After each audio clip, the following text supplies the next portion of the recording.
All right, guys, we're going to give you a rundown, just an update of the situation. This is the aquaponic bed. So we have the clay. Okay, just to preface, I have this stuff on top because in Texas it gets really hot. And this edge, because we're covered here, but this edge does get a lot of sun, and this water will heat up if you don't put anything, just literally anything on the top, just to reflect the heat away. So that's why you see all this like random stuff. I mean, some of it's just random rocks we found. I think this is a piece of a broken pot, you know what I mean? But like it all helps reflect heat away. But basil is doing pretty good. We keep cutting it back because we like basil. We keep eating it. I had some kind of mite eat the kale. I'm not really sure. Not really sure why. The thyme as well. They got completely attacked, but they're doing better now. They're coming back out of it. Maybe it was some kind of fungal. It was humid and rainy for like a week straight, and that could have maybe gotten to them. Maybe he got some kind of fungus, but this one's doing great. We've already had a couple leaves off of that, although I mean when you're harvesting at this point it doesn't really feel like much. This is strawberry, right? And it's this yellow outline. I was really nervous, but then the newer leaves, let's like actually try to focus the camera. See how these are like yellow on the edge, but these aren't so much. So I mean, it's nice to see that maybe it was just situational. These seem like they're growing fine. These leaves are like dense. See, like it's got what it wants. And the kale, I mean, look at this. Look at this beautiful leaf. Look how thin that stem is. Right? So that'll be good. And this one, see, still alive. Not great, but still alive. That's the hydroponic grow bed. Oh, well, I guess an update. The 5-watt solar that was feeding this hydroponic grow bed died. Basically now, I just have to come out here, scoop some water up and dump it in the bed. It's not like it takes that much time. You can check the water level by looking in here, right? See, it's got plenty of water. And there's some onions down there. This thing right here is the old filter from my water filtration. It's filled with aragonite, and it's crudely made, but it's, aragonite, sand, and then charcoal, right? And this just acts as a pre-filter because evaporation is a thing, and I just try to keep on top of it.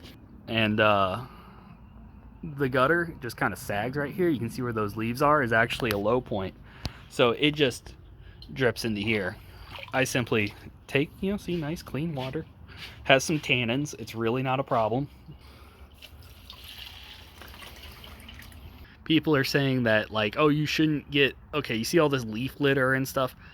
I've seen the aquatic channels, okay? I know that leaf litter is a food source for a lot of microbial life. And I'm not saying that the microbes on the roof are the best to have in the world, but I love biodiversity, and biodiversity keeps itself in check. Also, there's a ton of pond snails up here. I never real bladder snails, whatever you want to call them. They're not pond snails, they're actually bladder snails. And I'm pretty sure they just live up in this rafter, because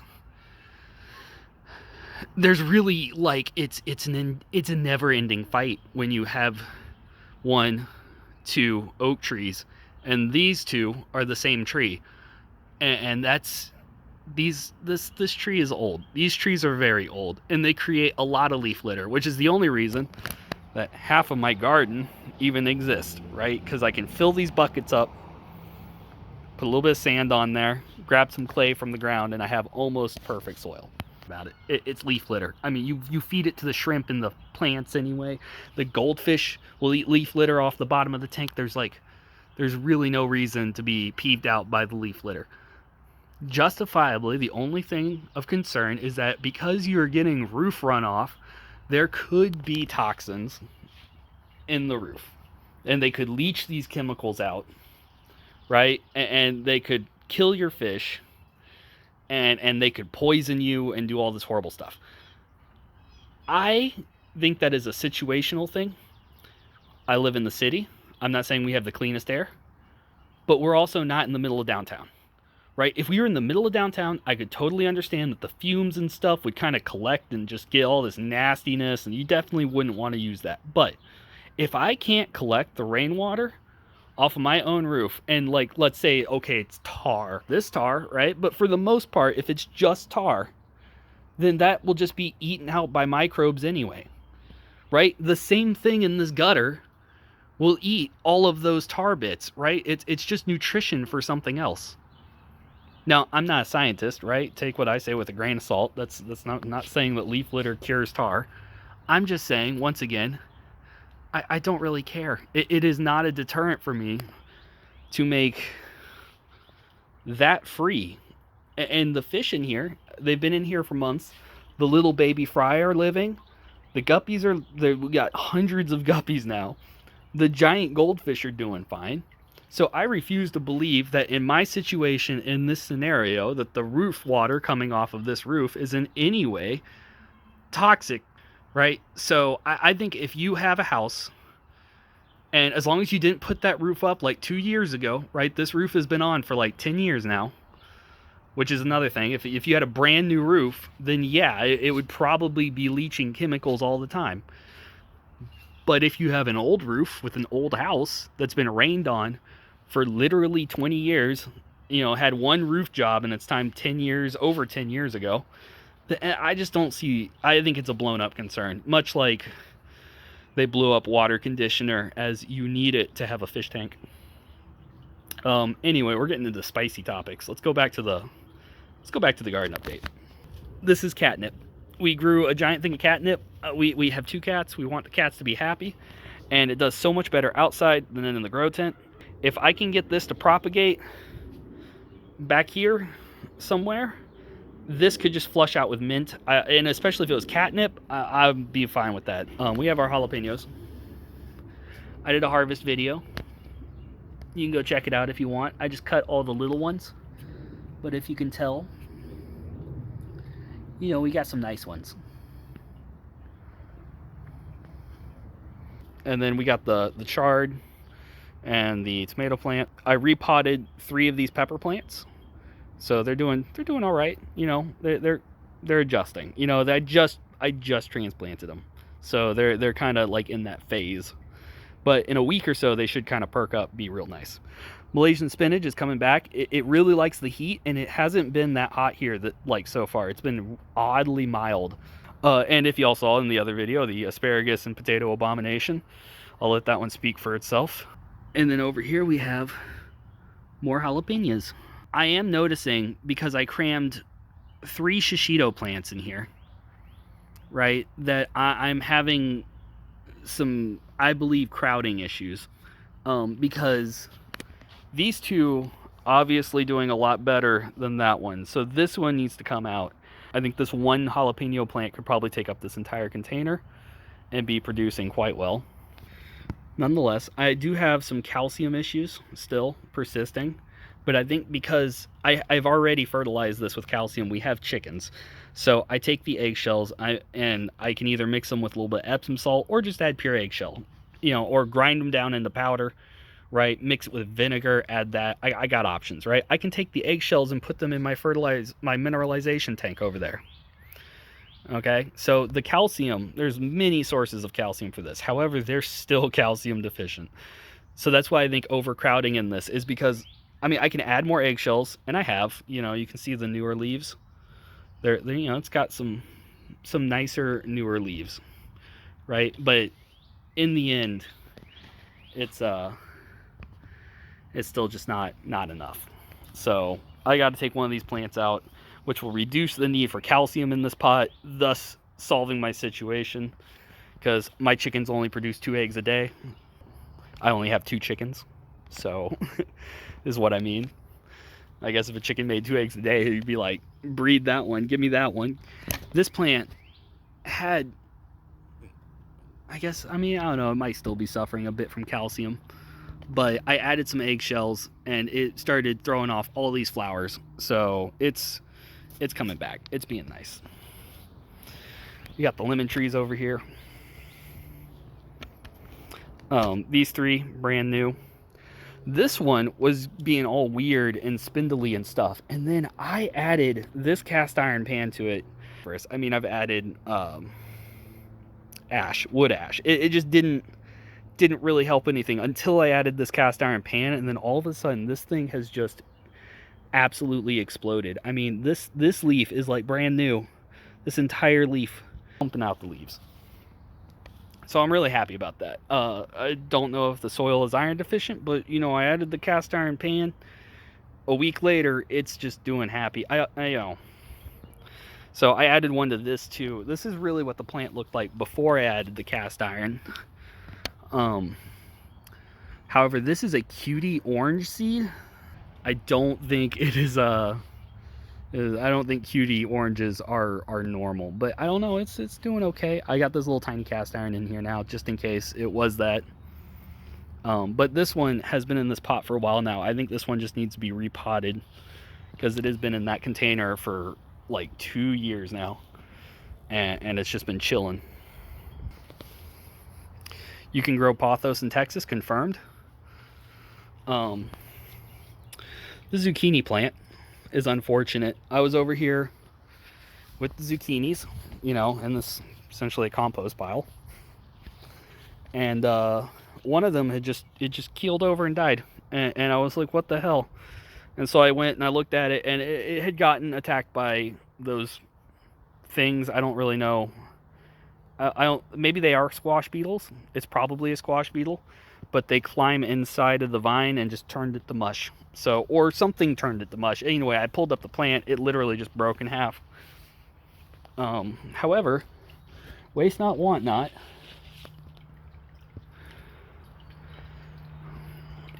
I have. This is the top of the zucchini. I cut it. I cut all the leaves that it had going up, and I just left a couple. And this was like 2 days ago, right? So it's actually trying to put off fruit, which is kind of crazy. But I have this just kind of sitting in the water. Sorry, I was putting it down, sitting in the water like that. It's resting on this pothos. The leaves just kind of come out to here, and it's alive. It's not in a great state.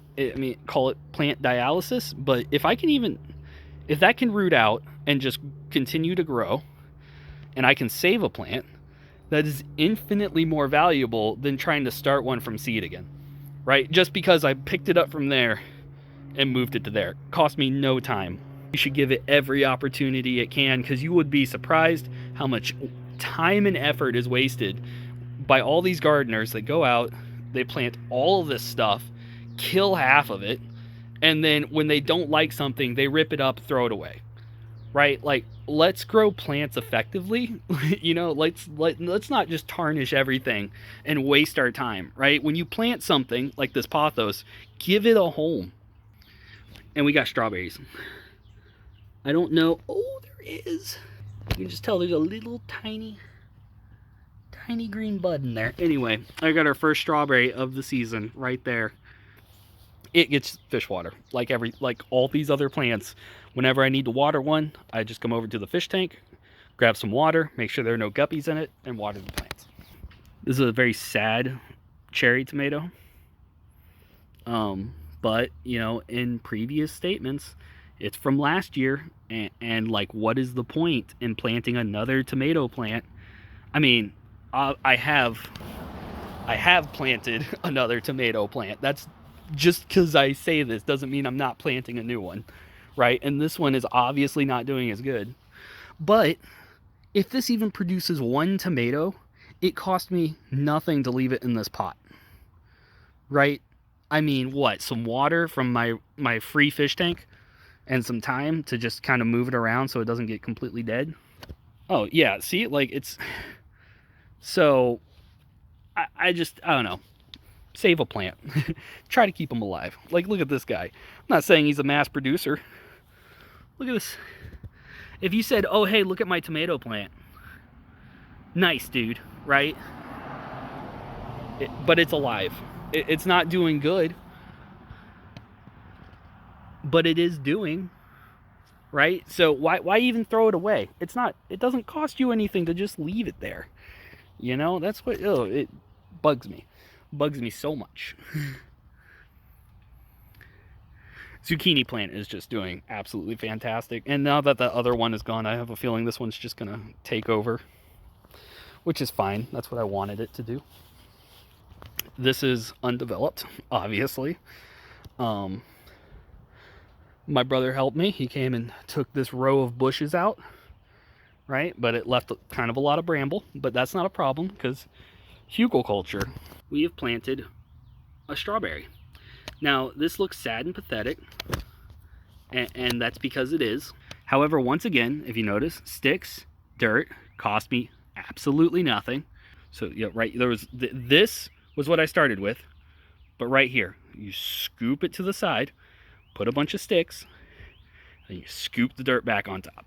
Literally, you can do it anywhere that you have a foot of dirt, right? It is not, if you have any dirt, you can use this technique. It's an experiment because if you can tell, it's doing okay, but it could be doing better. In Austin, a hugelkultur mound is a godsend. I didn't start using them until a couple years ago, and when I realized the value of the hugelkultur mound, and then it just changed my life entirely, literally. Okay, but because you're elevating it off the ground, even though you're using the same dirt, you're getting that elevation off the ground, right? And then you hit this like clay pack. That clay pack sits, if you dig down, like not even 6 inches. I don't have a shovel, but if you dig down like 6 inches or less, there's a solid flat of limestone. It just across the entire city. Like literally anywhere you dig down in Austin, you are going to hit limestone. Just a flat of limestone, right? That limestone causes the pH of the soil to become super, super high. And strawberries don't like alkalinity. All that limestone does is add pH and alkalinity. So it makes the plant harder for it to absorb nutrients, while also, even if it did absorb that nutrients, it's not nutrients that's very conducive to the plant growth, right? It's not what it wants. However, if I can get it established on that side of the house, try to get wild strawberries going. We'll see. We're just going to see. Otherwise, I have that container, which is, these two plants were planted at the same time, but this one always did better than that one. That one was always kind of sad. This is what that other one should look like. I like this one though. He's growing up good. Strawberries, we're gonna have them this year. Another tomato plant.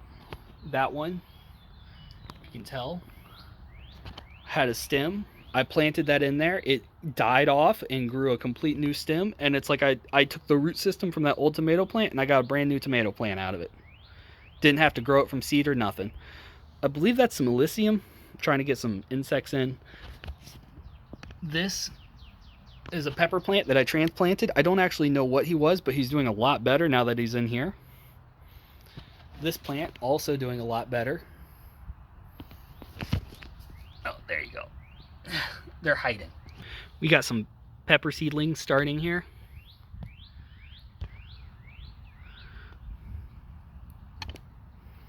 It's by the rosemary. This potato grew up. They're everywhere. I don't know how you get rid of them. If you reuse your soil, now they're just potatoes in it. So I got to figure that out. I got this container set up just to show you. This is DIY potting mix. There's just sticks and stuff in here. There's a little bit of perlite I mixed in with the top, and it's settling out nicely. So we come over here, right? And this is just a spot I use because it's heavily shaded. We have the oak tree that runs over. We have 2 crepe myrtles that grew under this oak tree, right? Almost as if natural supports now that I'm looking at it. But underneath them, and you can tell I've kind of dug up this area. But if you come in here and look, you get 2 to 3 inches of just this, it's basically leaf mold, right? And now this stuff isn't really nutrient rich, right? But the nice thing about this is that it's pure biomass. You know what I mean? All of this, you can just come over, scoop it up, right? And if you plant something in this, the roots will survive and it will grow. And if you're giving it nutrients, like fish water, then it's not reliant on the soil's nutrients anyway. Now, it's also nice because it's bioactive, because you get it from nature. If you dig down here a little farther, you start to get to the clay layer. See? Mycorrhizal fungi. And once you get to the clay layer, right, this is insanely nutrient rich because it sits on that flat of limestone. And it has all these decaying nutrients that harbor all these insects, and all of that seeps down to the clay layer, right? So the soil becomes very fertile, very healthy. You can grow an abundance in it if the plant is tolerant to the alkalinity that the limestone brings. Any berries don't like that too much. So what you have to do is try to remove the alkalinity. The nice part is that fish water inherently will dissolve the alkalinity because it is acidic, right? And it will dissolve the minerals, reducing the alkalinity. However, that's still not quite enough to grow things in. So what I have here is I've just taken the soil that was over there, that leaf mulch mix, and you have to add sand to it. And the sand shouldn't increase the alkalinity. It shouldn't even add nutrients. You know, once again, we're just trying to get a base for biomass here, right? Because we're supplying the nutrients with the fish fertilizer, we don't need to get it from the soil, right? But we need a medium that isn't alkaline. And so we have to buffer it, basically. And that's why I use play sand. Also, because we live in such a clay-dense area, there's basically no sand here in the soil anyway, so it just kind of helps with drainage. Otherwise, if you use soil straight out of the ground, over here at least, you get this stuff, right? You get, let me look at this. Look at this. It's, I mean, this isn't actually that bad, but it gets this dried out, like, muddy, you know, it's just, I mean, it's not bad, right? It's okay. It just dries out really bad, and it gets really stiff and really hard. And so in Texas, when you have, you know, the ever glaring sun beating down on you, with the strawberries, that's completely different. Strawberries just won't survive in the soil here, right? They're just not going to. But by having leaf mulch and sand, right, and then letting these pots sit for 2 to 3 months. And I know that's like painstaking, right? Like, what the hell? Like, you're literally going to let these pots sit for 2 to 3 months? Yes, because I have to. But it's okay, because you set a bunch of these pots up, you let them sit, come back in. The next time you're around, 3 months later, 2 months later, it kind of depends too. Like, you can accelerate this a bit, right? But you'd have to grind everything down, essentially, make it one texture. Right, which is all I'm letting I'm just letting the natural biome establish in each of these containers. Much like a fish tank, every single potted container has its own little microbiome in there. And all I'm doing is accelerating the decomposition process using native dirt, native soil, with leaves from a native tree. Right? And that's what the plants want. You combine it with fish water and a little bit of the alkalinity from that soil, and you have pretty much perfect potting mix. You know, you add some perlite, right? You could start adding the fancy stuff. Now, obviously, you see the problem with this is after you use enough of it for a while, you run into calcium deficiencies, which is surprising me, actually. Like, I've added more calcium to this soil than I thought reasonable, but what I underestimated was how much calcium the plants actually need to exist. And not just to exist to grow new leaves, but to actually grow fruit. Because when you come out here and you harvest a swath of peppers, it doesn't feel like a lot, but then you think back about it and you've had, what, 20, 30 shishitos so far, right? 5, 10 jalapenos, 3, 4 hatch chilies. Think about all the calcium that you just took out of the soil. You know what I mean? And then that's when I start to realize that, sustainability is not as easy as it sounds, right? But we can push towards sustainability. Nobody said it has to be perfect, and just because it's not fully sustainable is not a reason to discount it either, right? Because in the end, this garden isn't fully sustainable. None of the gardens that you probably have are, but this one is more sustainable than most. And until the standard is set a little bit better, this garden is more eco-friendly than any large-scale farm you've ever seen. Right? This creates mass. This doesn't destroy it. It doesn't harm the land. It doesn't destroy an ecosystem that can be used to tolerate critters. It doesn't rely on big energy, right? This is a truly zero cost, rainwater harvested, solar powered, self-sustaining farm, right? And the only stipulation is that sometimes plants just don't really grow quite right. Oh no, look how short and squatty this beautiful jalapeno pepper is. It should be way bigger than that. Who cares? Who cares? I'm not saying fertilizer is evil. I have to use fertilizer. I have to make fertilizer in order to fertilize things, right? But there's a difference between relying on some big box store to carry phosphorus and calcium versus having an ecosystem which naturally generates these commodities. Just like the play sand, just because you add something to the environment doesn't mean it's unsustainable. If everybody had to buy sand to have a garden, think of how wonderful a world that would be, right? Where the only thing stopping somebody from having a nice garden or not is something as trivial as sand, right? And with aquaponics, you don't even need half of that, right? Like that's just with commercial retail agriculture, trying to grow plants in dirt. I mean, it's not wrong, but going back to sustainability, unless you find a way to manufacture your own biomass, and there's no fast way around that, right? Unless you have resources like this 120-year-old oak tree, right?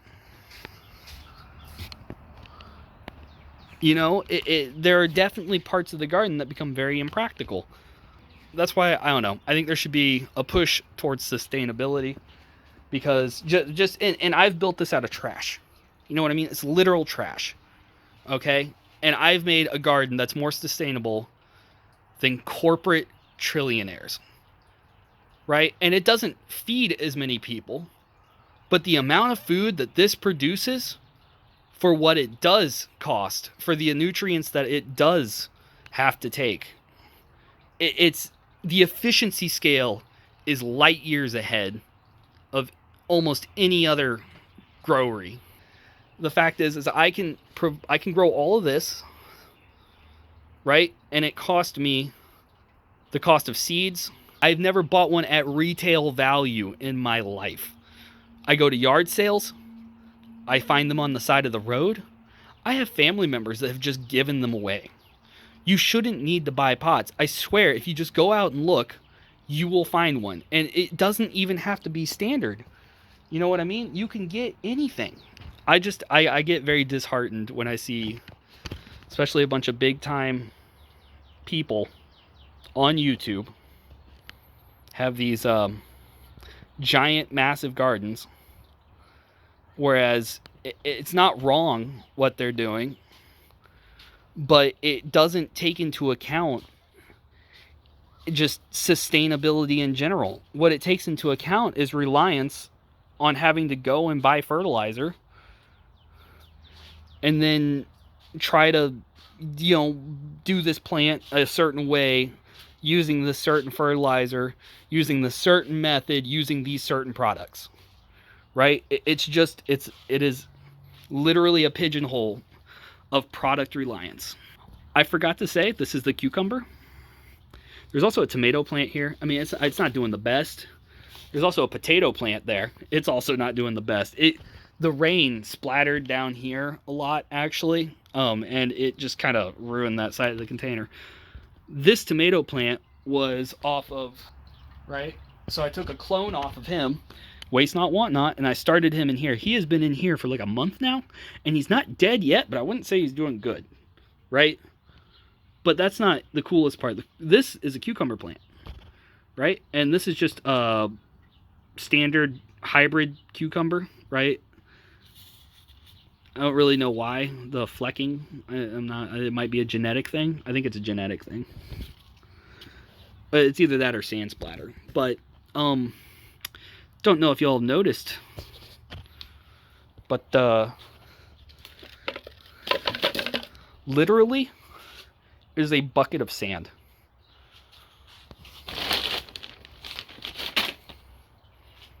That's sand. That's pure sand. Right? This cost me $5. Okay. That sand gets that fish water. Whoever told you can't grow things in sand? Well, they were lying.